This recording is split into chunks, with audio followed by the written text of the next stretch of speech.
The Discourses of Christ of the Last Days.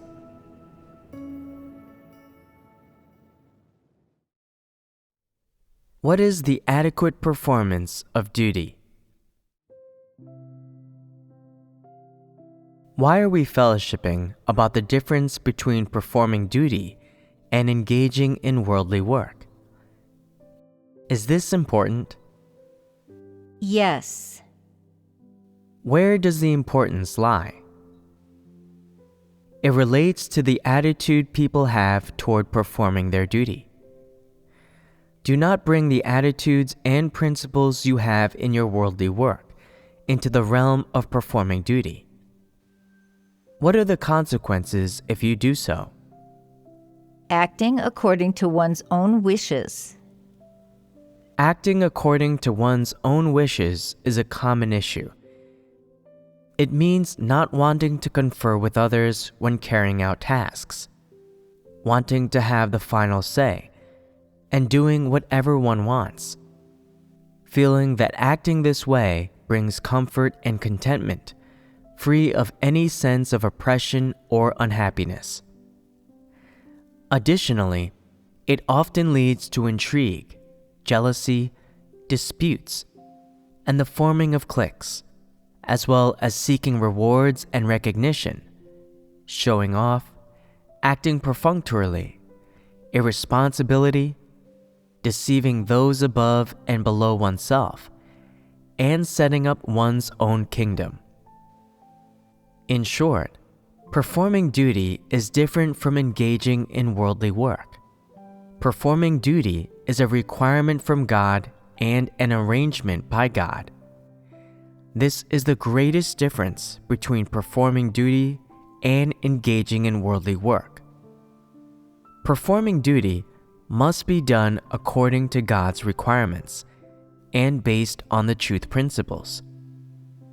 It is not one's personal management, nor their personal business, and it is certainly not anyone's private affair.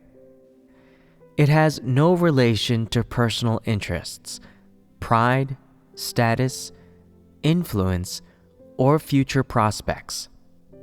It only relates to people's life entry and dispositional change, and it relates to God's management work. In contrast, when you are engaged in worldly work, you are entirely focused on personal management. Whether you are performing a job or operating a business, no matter how great of a cost you pay, no matter how much you can cast away or how much suffering you endure, be these emotional or physical aspects, or whether you're bullied and humiliated or misunderstood, or even face tremendous public pressure, all that you do revolves around your personal will, aspirations, ambitions, and desires. It is of this nature alone. This nature is just engaging in personal management and running a personal enterprise. Among humankind, there is not a single person who steps forward to say, "I am doing a public service for the sake of humankind. I want to act according to the divine tenets and principles given by heaven." There is no such person. Even if someone does step forward to say, "I want to carry out the most altruistic and greatest endeavor for humankind, to create welfare and do good deeds for people," their goal is not so pure. They are doing it for the sake of fame. Is this not engaging in personal management? It's all for the sake of personal management. No matter how good their words sound, no matter how much suffering they've endured, how great the cost they've paid, how big a contribution they've made, or whether they've changed humankind, transformed an era, or inaugurated a new epoch, whatever they do, their purpose is not for others, but for themselves. corrupt human beings all do things in this way. Whether someone does something big or small, their intent is either for fame or for profit. What is the nature of their actions? It's engaging in personal management. Does personal management have anything to do with God's management? It has absolutely no relation. Some people say, "That's not true. Some people come into this world and change an era. Isn't that also preordained by God? Doesn't that also have to do with His management?" Are these things related? No, Why do you say there's no connection? because it has nothing to do with God's management work of saving humankind. Well said. If it has nothing to do with God's work of saving humankind, then it's unrelated to God's management. However, this statement is only half true. There's another precondition here, an issue of essence. If it's unrelated to God's management plan, then it is all just human management. That's one aspect. But let me add something for you. The nature of what they're doing is for personal fame and benefit. The ultimate beneficiary is themselves. The nature, principles, and ultimate outcome of all they do are for the sake of whom? Themselves. It's for themselves. And in a more covert sense, for whom? Satan. Correct. It's for Satan. What is the nature of doing things for Satan? Being an enemy of God. And what is the underlying essence behind being an enemy of God? Why do we say this is being an enemy of God? The starting point, origin, and principles of their actions all go against God's words.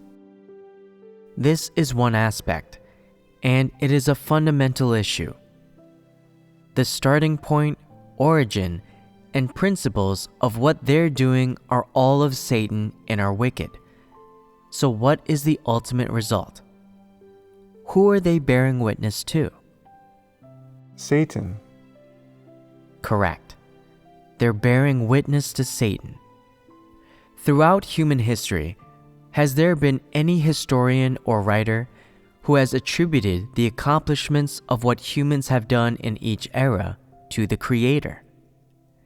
They will only say that these are the legacies or great achievements left behind from humankind's grand undertakings. Whom do these great people and famous figures who leave these things behind represent in the eyes of humankind? Any famous figure or great person, or those who have made significant contributions to humankind, are all worshipped by corrupt humans. The place they occupy in people's hearts is the place that people consider as the position of God. Isn't this the essence of the issue? We just discussed that the origins, motives, starting points, and principles behind people's actions are all rooted in satanic logic and are not in line with the truth. People accomplish something through human means or through their gifts and become famous among others. And the ultimate consequence is that humankind attributes all of this to Satan. Just the same way as many people now worship famous figures and great people from history like Confucius and Guan Yu. No matter how great the deeds these people have done, fundamentally speaking, it is actually God who arranged for these various characters to come into this world and perform specific deeds in different eras. However, in all recorded human history, whether ancient or modern, there is not a single instance that bears witness to the Creator's deeds. Only the Bible records some elements of the two stages of God's work in the age of law and the age of grace. But even the words of God recorded there are quite limited. In actuality, God has spoken many words and performed numerous deeds. But what has been recorded by humans is extremely limited. In contrast, there are countless books that record, witness, or praise famous and great people. Doesn't this clarify the essence of the issue we just discussed?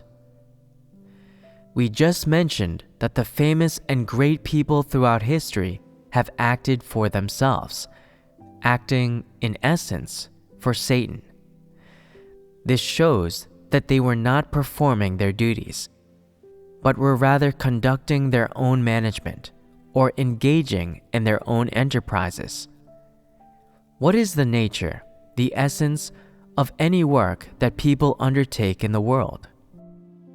Engaging in personal management. Why is it considered engaging in personal management? What is the root cause? Because it is Satan they bear witness to. Their principles and motivations for acting all come from Satan and have nothing to do with the truth or God's requirements. But what is the nature of duty?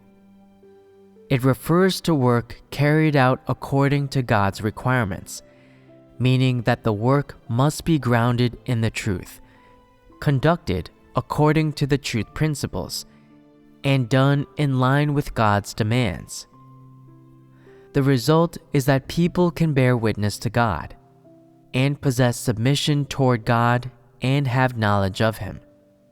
They have a deeper understanding of and more genuine submission to the Creator, and even more so, they can do what created beings should do. This is the biggest difference between the two. When people take up their duties according to God's requirements, their relationship with God becomes increasingly normal. And can any work that people engage in the world achieve this effect? Definitely not. The result is precisely the opposite. The more years one spends doing worldly work, the more they rebel against God and the farther they drift away from Him. The better one's personal management goes, the farther away they get from God. The more successful one's personal management becomes, the farther they stray from God's requirements. Therefore, performing duty and engaging in worldly work have two entirely different natures. Just now, the difference between a person's duty and a person engaging in worldly work was discussed. What aspect of the truth is this discussion meant to help people understand? No matter what duty you receive, you should perform it as God asks. For example, when you are selected as leader of a church, your duty is to perform the work of a church leader. And what should you do once you have taken this work as your duty?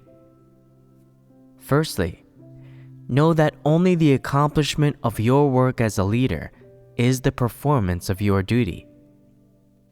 You are not serving as some official in the outside world. If you become a leader and then think of yourself as an official, you've gone astray. But if you say, "Now that I have become a church leader, I must not be condescending. I must put myself below everyone else. I must make them higher and more important than me," then this mentality is wrong too.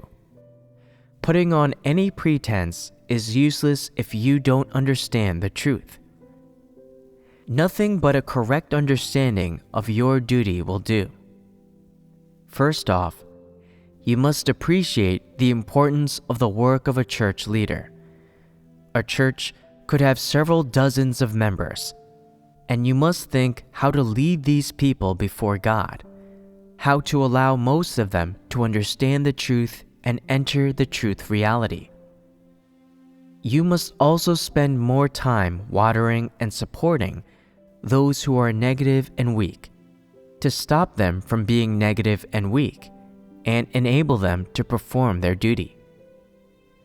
You must also guide all who are capable of performing their duty in understanding the truth and entering the reality, acting according to principles, and performing their duty properly and thus to greater effect.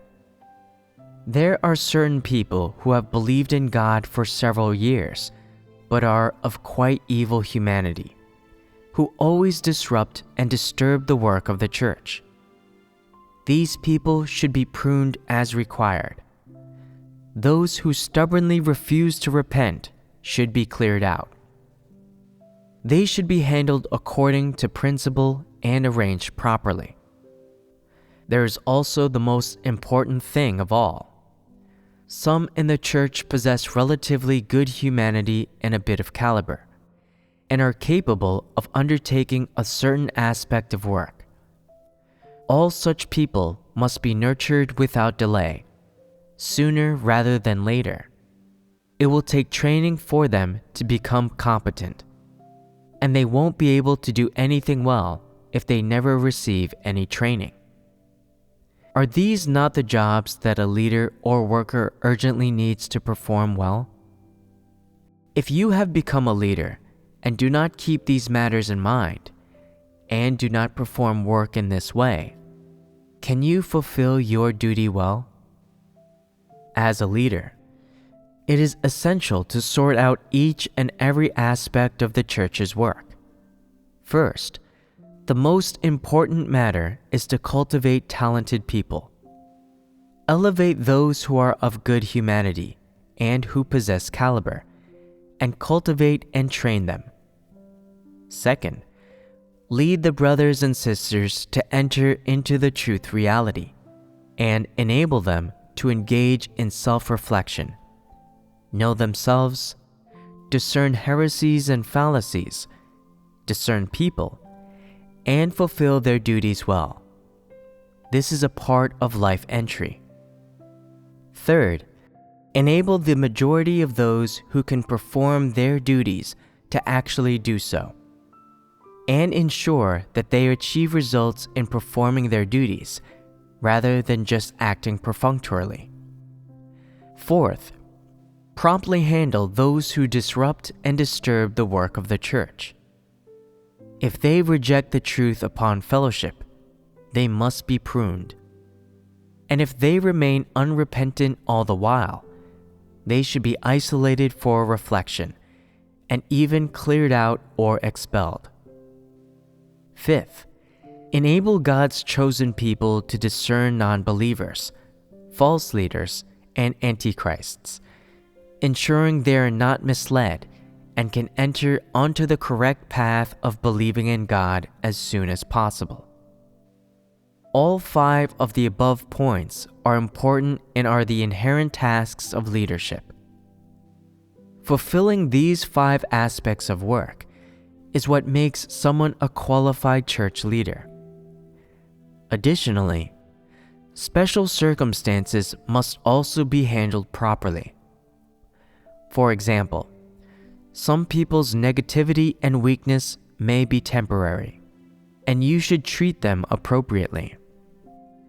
You cannot make sweeping judgments. If someone is temporarily negative and you label them as a negative Nancy or chronically negative and say that God no longer wants them, then that is not appropriate. Moreover, everyone should fulfill their individual roles and contribute according to their abilities. Arrangements for performing duty should be made appropriately based on individuals' gifts, talents, caliber, age, and the length of time they have believed in God. This approach must be tailored to fit different kinds of people. allowing them to perform their duties in God's house and maximize their function. If you keep these considerations in mind, then you will develop a burden, and you'll always have to be focused on observing.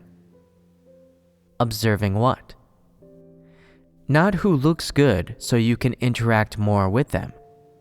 Not who you think is ugly so you can exclude them. Not who seems to have capability and status so you can ingratiate yourself with them. And certainly not who doesn't bow down to you so you can try to punish them. Not any of these things. So, what should you observe? You should discern people based on God's words, on His attitudes and requirements toward various types of people, and treat them based on principles. This aligns with the truth. First, categorize all kinds of people in the church. Those with good caliber and an ability to accept the truth as one category. Those with poor caliber and an inability to accept the truth as another. Those who can perform their duties as another. And those who cannot as yet another. Finally, those non-believers who always complain, spread notions, fall into negativity, and cause disturbances should also be placed in the same category. Once you have categorized everyone and have thoroughly perceived the true state of each group according to God's words, seeing clearly who can be saved and who cannot, then you will be able to see through all sorts of people. You will understand God's intentions and know whom God wants to save and whom He wants to eliminate. Does all this not arise because of your burden? Is this not the correct attitude to have toward duty? If you possess this correct attitude and a burden arises in you, then you can do your work well. If you do not treat your duties this way, and instead view performing your duties as if you're in an official position, always thinking, being a leader is like holding office. This is a blessing from God. Now that I have status, people have to listen to me, and that's a good thing. If you think being a leader is the same as being an official, then you're in trouble. You will definitely lead in the manner of an official and based on how officials operate. Can you perform the church's work properly then? With such a view, you will undoubtedly be revealed and eliminated. You'd always be picturing yourself as an official, where you'd be surrounded by people wherever you went, and people would comply with whatever you said. Also, you'd get first dibs on any benefits in the church. Whatever work the church had, you'd only need to give orders and not have to do anything yourself. What kind of mindset is this? Is this not indulging in the benefits of status? Is this not a corrupt disposition? All of those who do not pursue the truth perform their duties based on a satanic disposition. Many leaders and workers have been revealed and eliminated because they always performed their duties based on a satanic disposition, without accepting even a hint of the truth. Presently, some leaders still behave this way. After becoming a leader, they feel somewhat elated inside and a bit self-satisfied. It's hard to describe the feeling, but in any case, they think they've done quite well. However, they then ponder, I can't be cocky. Cockiness is a sign of arrogance, and arrogance is a precursor to failure. I should be low-key. On the surface, they act low-key and tell everyone that this is an elevation and commission from God. that they have no choice but to do it. Inside, however, they secretly rejoice. Finally, I've been chosen. Who says my caliber isn't good? If my caliber were poor, how could I have been chosen? Why wasn't someone else chosen? It looks like I do have advantages over others. When this duty comes upon them, these are the things they first think about in their hearts. They do not ponder, now that this duty has come upon me, how should I perform it? Who has done good work in the past that I should learn from? What are God's requirements for performing this duty? Are there any such requirements in the work arrangements of the church? I never used to worry about these aspects of the church's work, but now that I've been chosen to be a leader, what should I do? Actually, as long as you have the resolution and can seek the truth, there is a path. If you treat the work as your duty, it will be easy to do it well. Some people become leaders and say, "These people are now entrusted to me. How they gather and what work is arranged for them will be up to me. Oh my, I feel a heavy weight on my heart right now." What do these words imply? It's as if they can accomplish great things. It's all empty talk and doctrines. Isn't this kind of person a bit hypocritical? Have any of you ever said such things? Yes. Then you all are quite hypocritical too. However, such behavior is normal for people. Even those who become minor officials have to show off a bit. They suddenly feel their personal value has risen, and as soon as they get a taste of some status and fame and gain, their hearts are overturned like a surging sea, and they become like a different person. Their corrupt dispositions and extravagant desires all emerge. Everyone has these negative, passive behaviors. This is a commonality among corrupt humankind. Whoever is a corrupt human being has it. Some people, after becoming leaders, aren't sure how they should walk anymore. Some aren't sure how they should talk to people. Of course, it is not because of timidity that they're not sure how they should talk, but rather uncertainty about how a leader should conduct themselves.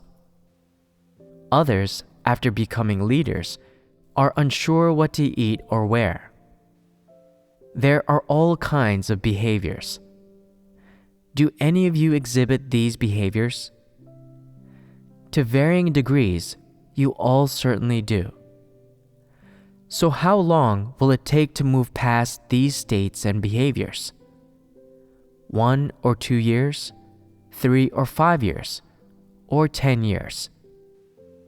That depends on one's resolve and the degree to which they pursue the truth. In the process of pursuing the truth, some people's understanding of the truth is directly proportional to their entry.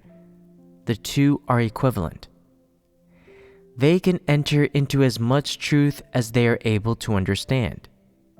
The depth of their understanding of the truth is also the depth of their entry, as well as the depth of their comprehension, feelings, and experiences. However, some people understand a lot of doctrines, but their practice and entry amount to zero. Therefore, no matter how many sermons they have listened to, they are never able to solve their inner difficulties.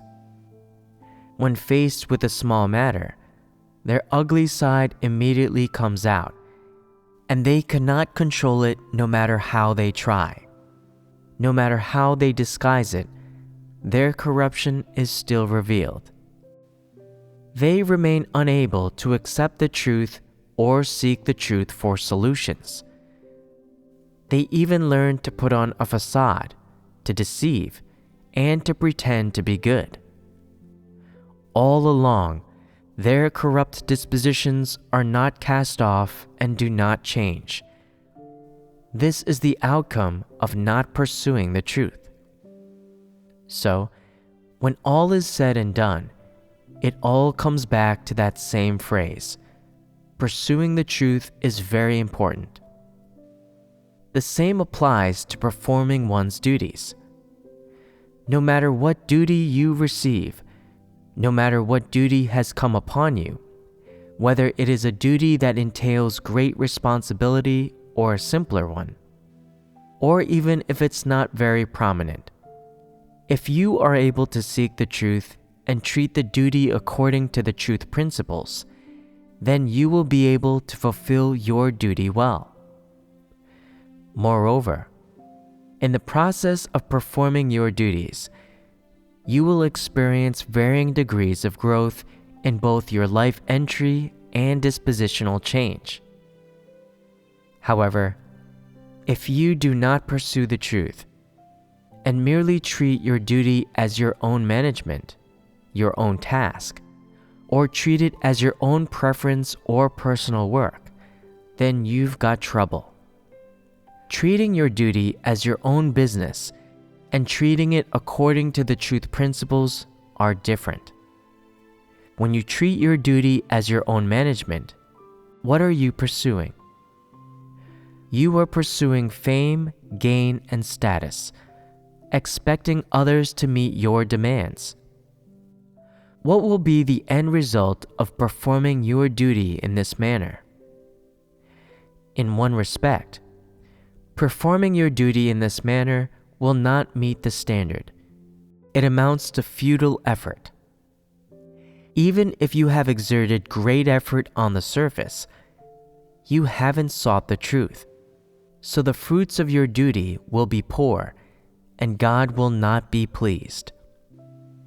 In another respect, you will often commit transgressions, often disrupt and disturb, and often make mistakes that result in adverse consequences. Now, many people fall far short in performing their duties.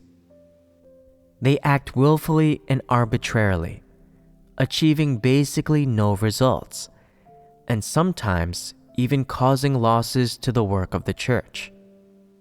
Performing your duty in such a way is truly disrupting and disturbing the work of the church.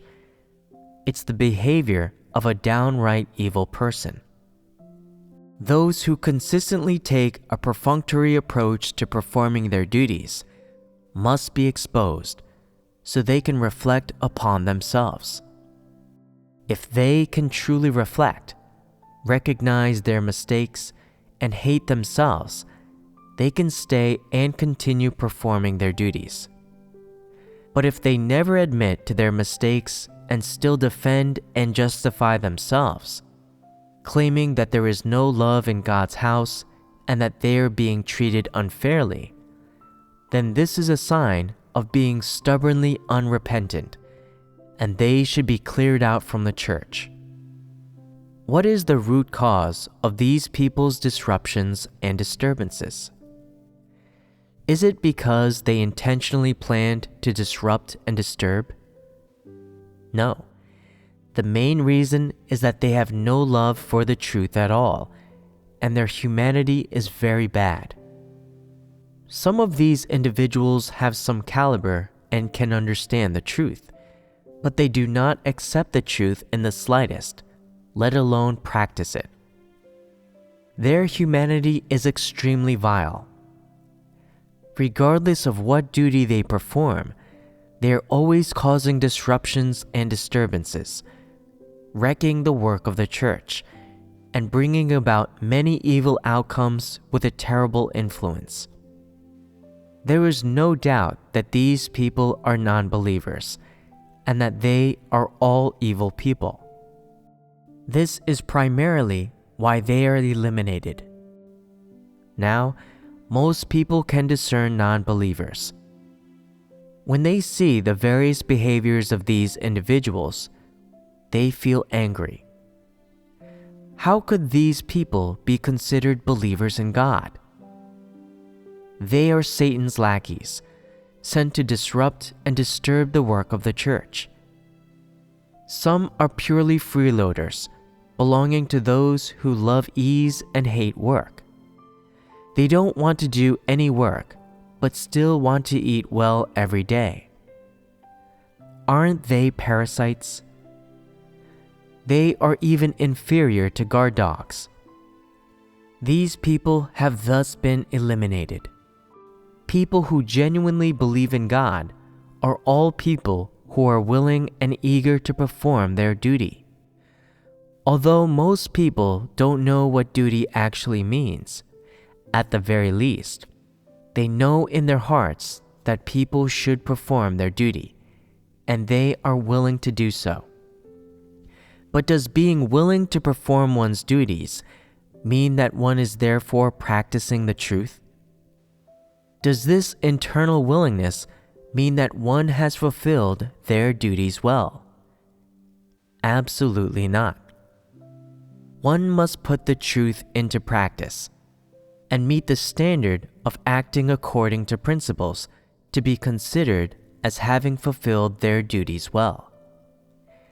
Before you've put the truth into practice, no matter how much faith you claim to have, or how eager and willing you say you are, able to risk your life, not hesitating to go through fire and water.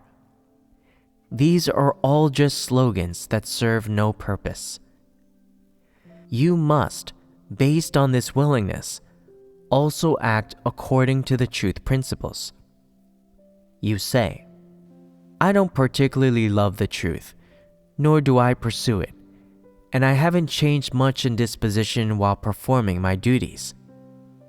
But there is one thing I've held on to. I do whatever I'm told to do. I don't cause disruptions or disturbances. I may not be able to achieve submission, but I do listen. Wouldn't someone who can do this get to remain in the church and perform their duties normally? But those evil people and non-believers who were cleared out couldn't even meet this lowest requirement, and they even created disturbances.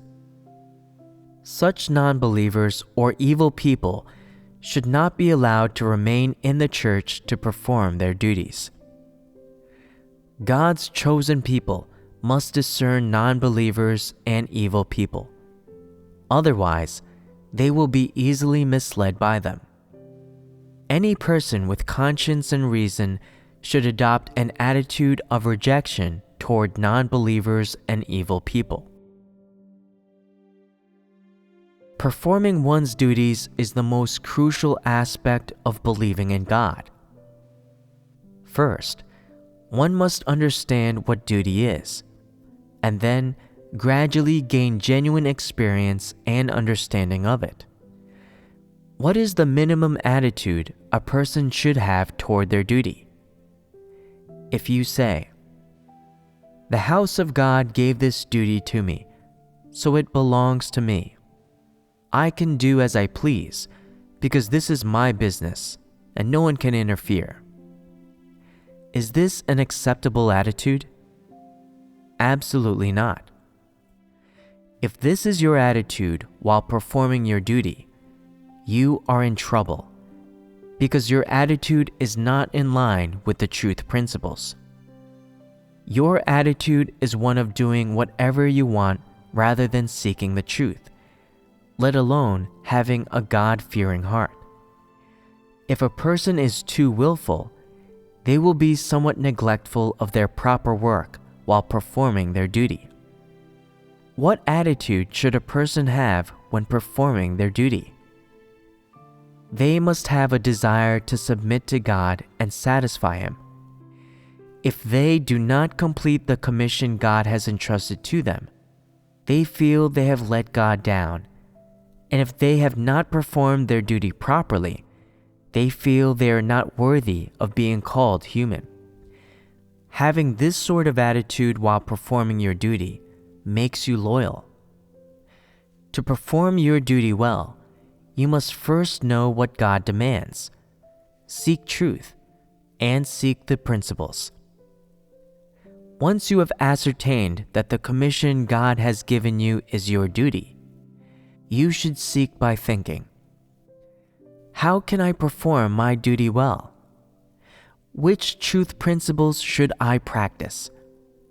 What does God demand of people? What work should I do? How should I act so that I carry out my responsibilities and am loyal? Who are you being loyal to? To God. You must be loyal to God and perform your responsibilities for people. You should perform your duty according to God's words and the truth principles, and hold fast to your duty. What does it mean to hold fast to your duty? For example, if a duty has been given to you for a year or two, but so far no one has checked up on you, what should you do? If no one checks up on you, does that mean the duty is gone? No. Pay no mind to whether anyone checks up on you or inspects what you are doing. This task was entrusted to you, so it is your responsibility. You should consider how this job should be done and how it can be done well, and that is how you should do it. If you are always waiting for others to check up on you, for them to supervise you and urge you on, is this the attitude you should have in your duty? What kind of attitude is this? This is a negative attitude. It is not the attitude you should adopt toward your duty. If you adopt this attitude, your performance of your duty will certainly be inadequate. In order to perform your duty adequately, you first must have a proper attitude, and your attitude must be in line with the truth principles. This is the only way to guarantee you perform your duty well. Regarding what duty is, one's attitude toward duty, as well as the difference between performing one's duty and engaging in any kind of worldly work, our fellowship on these topics will conclude here for now. You should all ponder over the content that has been fellowshipped. For example, why discuss the relationship between performing one's duty and engaging in personal management? What is the intended outcome of discussing these topics? On the positive side, it can provide people with a correct path, correct direction, and correct principles for performing their duty. On the negative side, it can also help people recognize which behaviors count as engaging in personal management. These two aspects are both interconnected and distinct from one another. Understanding these two sides is not only about understanding mere words of the truth. You must comprehend which states and manifestations are involved. Once you have a thorough understanding of these states and manifestations and can discern them, the next time you exhibit these incorrect states and manifestations, if you are a person who pursues the truth, you will seek the truth to find a way out from here. If you don't understand this aspect of the truth, you may engage in personal management, thinking that you are expending yourself for God, and even believing that you are performing your duty and are very loyal. Such consequences will arise from not understanding the truth. For instance, during the process of performing your duty, when some of your thoughts and methods, as well as the intentions and motives behind your actions, are revealed, you realize that you're not performing your duty and have already deviated from the principles and scope of performing one's duty. the nature has changed, and you are actually engaging in personal management. Only when you understand these truths can you find a way out from here and put an end to such thoughts, actions, and manifestations. However, if you don't understand the truth and engage in your own personal management while performing your duty, you will be oblivious to the fact that you've already violated the principles. Like Paul, for example, after working and running around for so many years, he ended up shouting at God, saying, "If you don't give me a crown, then you are not God." You see, he could still utter such words. If people today, having understood the truth, still follow the path of Paul, they are not ones who love the truth. If you are a person who genuinely believes in God, understanding the truth is crucial for you. Without understanding the truth, you are definitely living based on a satanic disposition. At best, you'll merely adhere to some regulations and avoid committing obvious wrongdoings, still thinking that you are practicing the truth. That would be quite pitiable. So, if one desires to pursue the truth and aims to enter into the truth reality, they must first understand the truth.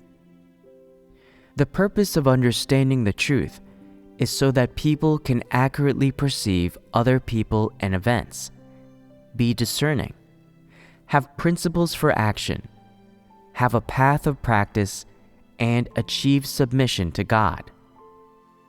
When you understand the truth, you can discern all sorts of people, events, and things, choose the right path of practice, speak and act according to principles, cast off your corrupt dispositions, and achieve submission to God. If you don't understand the truth, then the path you walk will certainly be wrong, and you won't have any life entry, nor will you be able to be saved.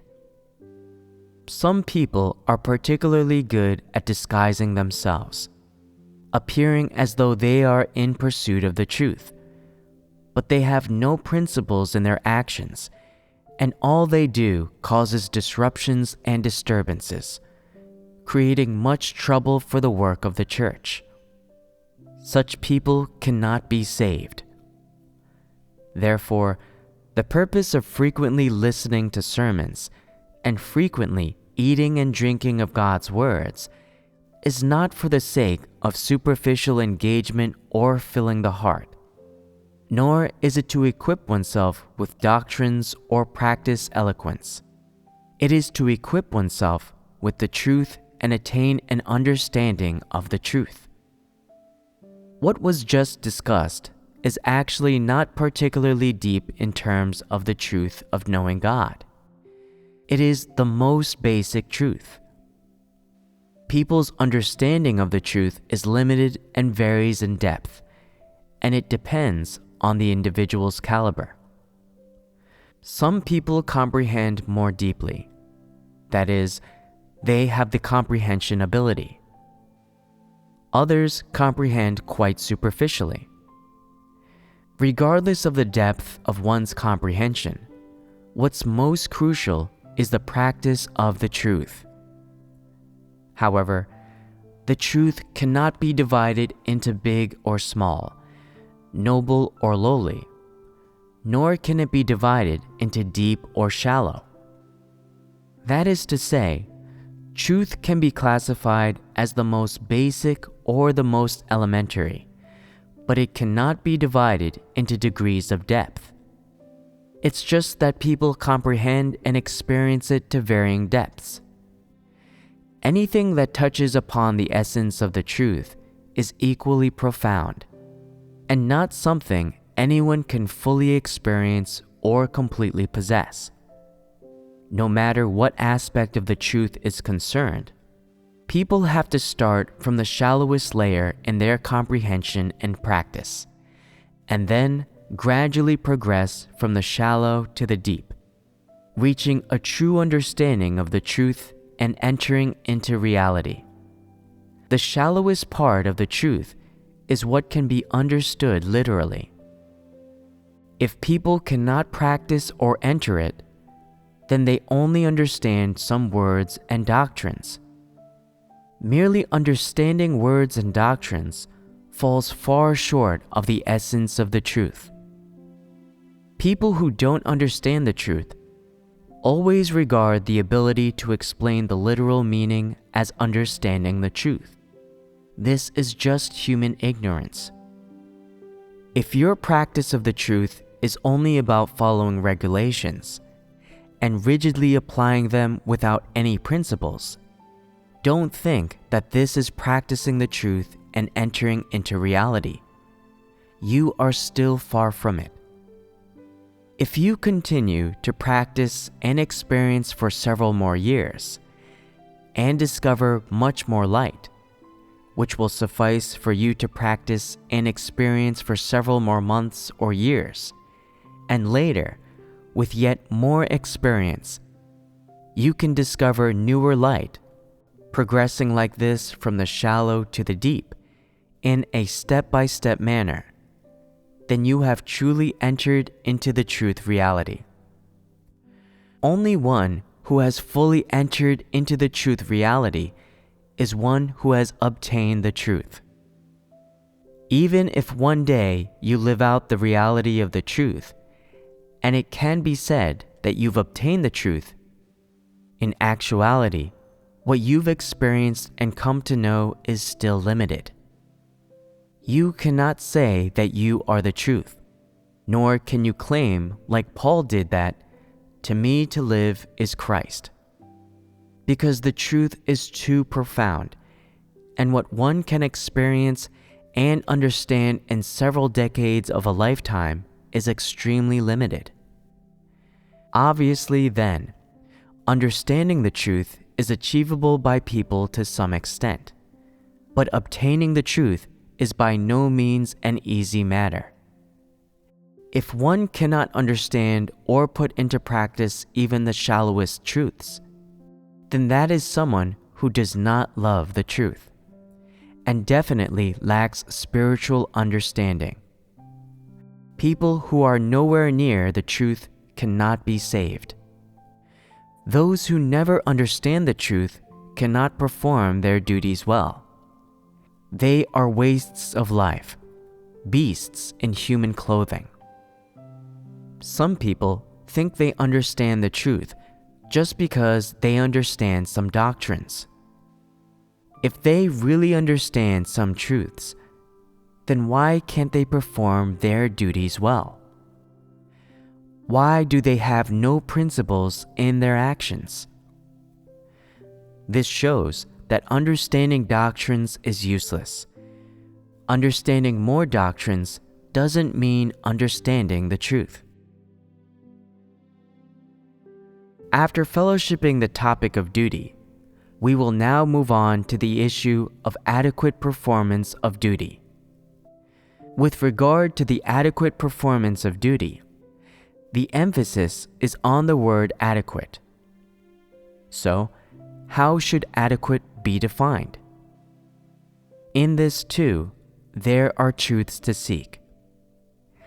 Is it adequate merely to do a passable job? For the specific details of how to understand and regard the word adequate, you must understand many truths and fellowship more on the truth. In the course of performing your duty, you must understand the truth and the principles. Only then can you arrive at an adequate performance of duty. Why should people perform their duties? Once they believe in God and have accepted His commission, people have their share of responsibility and obligation in the work of God's house, and in the sight of God's work, and in turn, because of this responsibility and obligation, they have become an element in God's work, one of the recipients of His work, and one of the recipients of His salvation.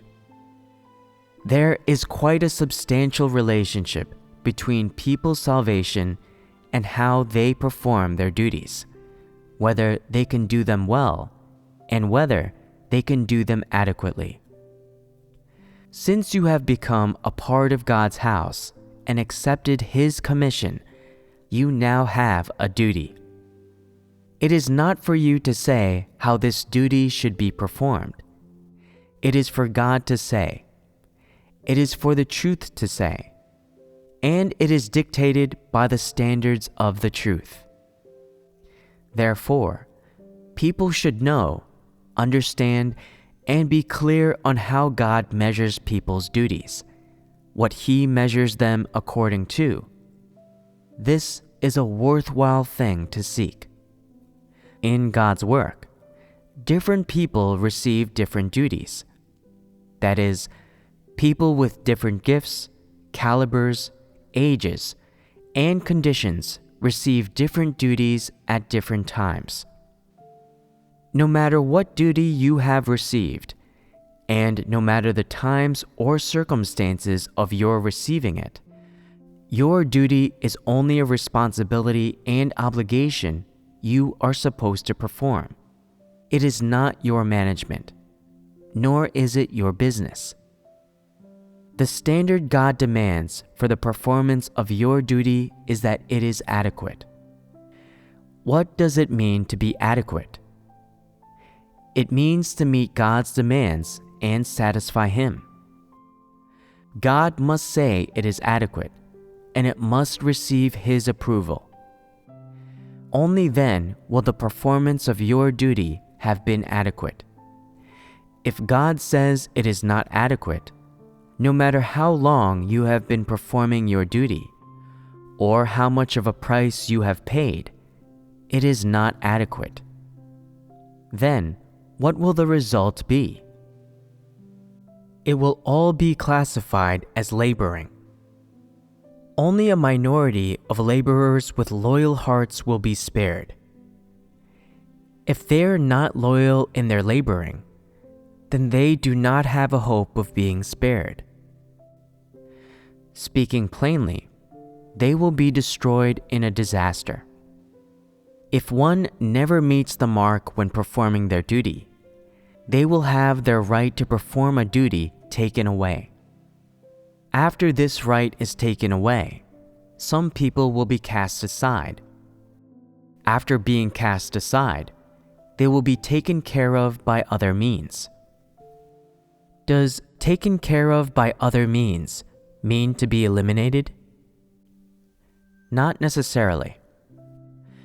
God looks mainly at whether a person has repented. Therefore, how you perform your duty is crucial, and people should take it seriously and conscientiously.